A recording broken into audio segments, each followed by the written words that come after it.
I love Josie and my other dogs very much, but when it comes to the best pet, dogs can't hold a candle to snakes.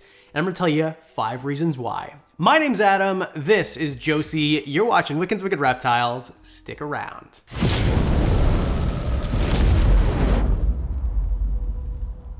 Josie's been growing since you last saw her. Boy, is she ever big. And I'm going to tell you exactly why she is not a better pet than snakes for most reasons.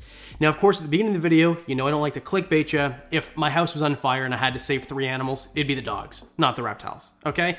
They're never going to show affection, reptiles that is, like dogs do, period. Dogs are the most affectionate pets that you can own. But for some people, they're just not really good pets. So today, we're going to tell you why. Obviously, dogs are not good for people with allergies and asthma a lot of the times, myself included. I mean, I have 3 dogs. Does my breathing suck sometimes because of them? Absolutely. Does my breathing ever suck because of snakes? No.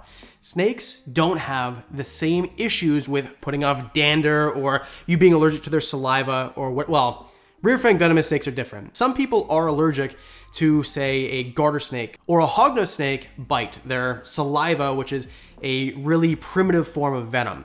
But I'm talking about things like ball pythons. I've never heard once of anybody being allergic to a ball python bite, their scales, their look, the way that they smell, none of that. I don't think that there is any allergy whatsoever to a snake just being a snake. Scales don't put off dander the way that dog hair or dog fur does. And to piggyback on that, dogs smell.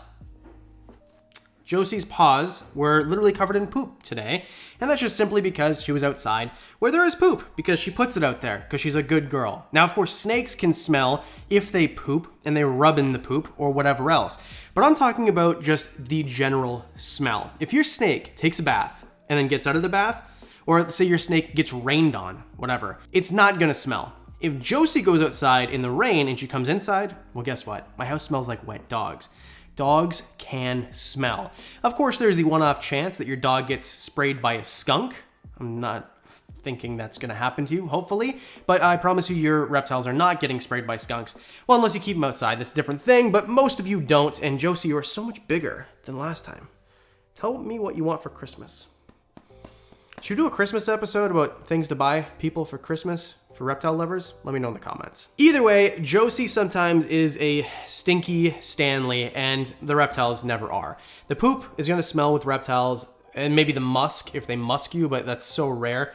Where with dogs, the smell is pretty constant for a lot of different breeds. I mean, of course, there are breeds that are gonna smell less than others. Never mind the doggy breath, which, by the way, I mean, you're adorable, baby, but you do stink. You smell so bad. You need a bath. I mean, I can go on and on. These points are pretty simple. But dogs stink, snakes don't. You know what else doesn't stink?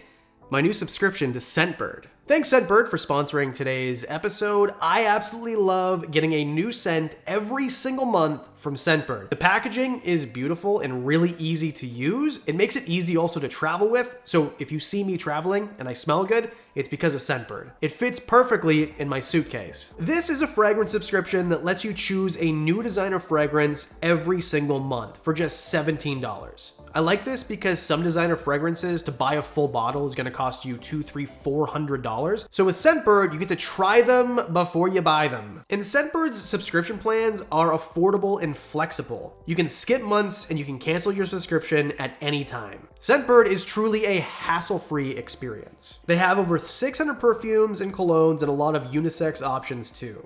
There are so many brands, Gucci, Prada, Versace, and they've got indie labels too, Skylar, Heretic, and Confessions of a Rebel. That's just to name a few. There's so many more. And if you use my coupon code WWReptiles, you're gonna get 55% off at Scentbird, and that makes it just a little over $7 for your first month. Oh, and this is available in Canada as well as the US. This month, I got Midnight Gold by English Laundry. The musky sandalwood notes infused with the citrus is kind of my go-to. That's the scent that I like. And I got some other great fragrances as well. So go to the link below and use my code WWReptiles to get 55% off your first month. Thanks, Scentbird. Back to the list. Number 3, danger factor. Snakes are less dangerous than dogs. Now, obviously, this little goober here would never hurt a fly. Well, actually, she does. She kills flies. She's a fly wrangler. Just settle down. We're almost done. And then we'll go outside. And I'm not saying dogs are inherently dangerous. I don't think that. I think if you train your dog correctly, your dog, it doesn't matter what breed it is. I'm not one of those guys, ban pit bulls or Rottweilers are bad. I don't think any of that at all. But what I am saying is a Chihuahua can do a lot more damage to you than a ball python. And I'm not saying that Chihuahuas are bad because I have a dog that's part Chihuahua and he's beautiful and lovely and he has no teeth, although he does try to use them. What I'm trying to say is snakes are not dangerous if you don't make them dangerous. Don't go mucking about with dangerous venomous snakes. Don't handle 12-foot reticulated pythons or 15-foot Burmese pythons when there's food in the room and they think you're food and there's nobody else around. I mean, use common sense and you'll be okay. But if a ball python accidentally bites you, then it's no big deal. It's a couple pinpricks, it bleeds a little bit, that's it. If, say, Josie accidentally bites me, which she does all the time, by the way, because she's a chewer, she's gonna hurt me. I mean, not hurt me, but I'm gonna bleed more than if a ball python does. And no ball pythons are gonna be aggressive. Now, dogs sometimes are aggressive to protect their land, to protect their owner, whatever the case is. If your, say, 5-year-old goes and tugs on a German Shepherd's ear, and that German Shepherd's a little nervous, that could be a bad day for your kid that they'll remember for the rest of their life every time they look in the mirror. I'm not saying that German Shepherds are bad, okay? I'm not saying that at all. But I am saying that if your toddler were to, say, harass a ball python and the ball python bit them, they might not even notice. So I'm just saying in general, dogs are not dangerous, but they're definitely more dangerous than snakes. What do you think? Are you dangerous? Are you head of security here? You're so cute. Number 2. Dogs are way more expensive in the long run. Snakes are cheaper. Now, when you set them up, it's a different thing, right? I mean, realistically, when you go get a puppy, right? I got Josephine a little over a month ago. Okay, I have other dogs. But I remember getting my first dog. So you have to go buy a crate, you have to go buy puppy food, you have to buy a leash, a harness maybe, a collar, dog tag, shots, all of this stuff, right? So in the first 4 weeks of having this dog, you're out thousands of dollars. Well, the nice thing is with snakes is once you have the enclosure, and you have the heat source, and you have the, like, that's pretty much it. Change the substrate every once in a while. The water is essentially free. It comes from the tap, right? In terms of a dog, well, the shots alone last week for Josie and Nellie, for 2 dogs, for their just checkup was $500 and something, okay? And I have to go back in a month for both of them, right? So when you first get them, they're really expensive. Then you have to go get shots every year, right? Rabies is every 3 years, and then there's a bunch of other, I don't know, I'm not a vet, right? The food is more expensive. To buy a big bag of food that's gonna last you a month, for these guys anyways, about $50. Where with my snakes, say a ball python eats a rat every week, that's $3.50, $7, $28 a month for one, and that's if you're paying a lot for rats. And that's if your ball python is eating 1 rat a month. Never mind the cleaning products for dogs, where you let them go take a break and they go take a break on your carpet. Oh, he lets his dog pee on the floor. Dude, she's 12 weeks.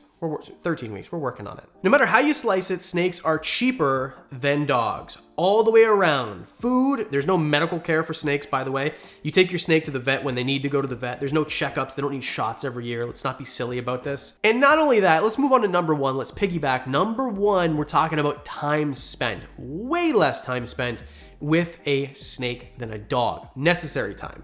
Because although Nellie's old owners used to stick her in a crate for 16 hours a day, 18 hours, 20 hours a day, and have her chained up on a leash all summer outside and spent no time, that's not the proper way to take care of a dog. What do you have? The proper way is to wrestle your dog and play with your dog and walk your dog and things like that, where you don't have to do that ever with a snake. So the amount of time it takes, just for feeding, for example, Josie eats twice a day.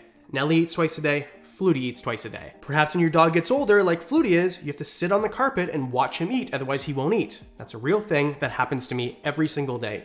Calm, settle, settle, settle. Just sit on your butt, like it's, remember at Santa's? Okay, go. No, you can't eat the Kleenex. Sometimes dogs will waste your editor's time because they have to watch you go collect your dog that's eating paper towel and take it out of... See, snakes never do that. Snakes don't eat paper towel. No walking snakes. Feeding snakes takes all of 30 seconds, right? You thaw the rat out and then you dangle it in front of the snake and the snake eats it and that's it. Cleaning up poop and pee, well, for puppies, that's constant. And then even when they're adults, you have to clean up the poop while you're walking. Outside, you have to go around and clean up the poop if you have a yard, stuff like that, right? There's no time in training With a snake? Well, there is, but it's way less time than a dog. Training a dog to sit and stay and not pee in the house and eat and not bite people's hands when they're eating and not try to move the tripod while you're filming a video takes way more time than training any sort of snake or any reptile to be not defensive, hook train, target train, whatever. It takes way, way less time to do that with a snake than it does with a dog. So there you go. Those are the 5 ways or 5 reasons that dogs suck in comparison to snakes. Obviously, I love dogs. My dogs are my favorite pets, obviously. Let me know in the comment section below what you think the 5 reasons snakes are better than dogs, or if I'm wrong, let me know in the comment section. As always, thanks to Scentbird for sponsoring today's episode. And of course, thanks for hitting like and subscribe. It really makes the channel go round, helps so much. And thanks to the Patreon supporters for your extra support. You guys get merch, discounts, you guys get one-on-ones, all that and more for as little as $1 a month. That's it. I do videos on Mondays and Thursdays. That means I'll see you in the next one.